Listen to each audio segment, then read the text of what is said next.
Pepa, hindi ko maintindihan. Paano kayo magiging ligtas dito? Wala akong tiwala kay Sir Jeffrey. Nangako si Jeffrey sa amin at tinupad niya yung kanina nang hindi niya sinumbong si Mama kay Tita Noreen. At nag-usap na kami na Mama, hindi kami aalis dito.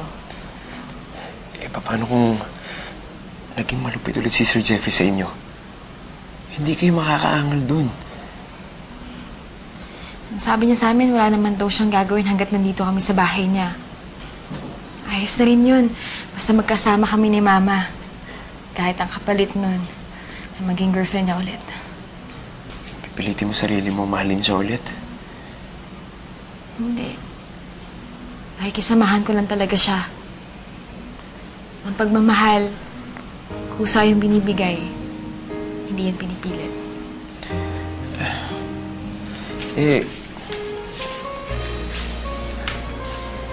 Kung hindi mo na siya mahal, sa tingin mo ba, magmamahal ka ulit?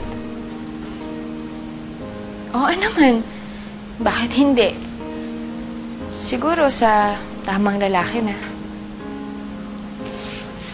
Ano ba yung tamang lalaki para sa'yo?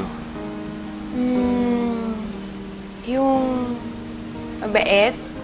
Hindi lang sa akin, kundi sa ibang tao. Maalalahanin, masiyahin.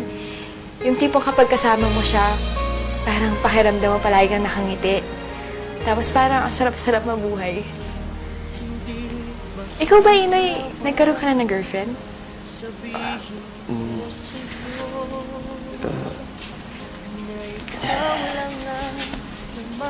Hindi pa eh.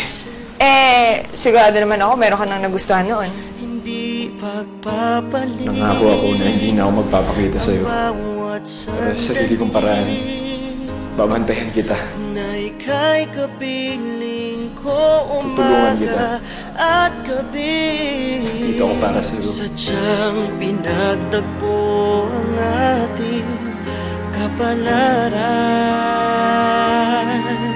Ang pagmamahal sa'yo'y nakalaan.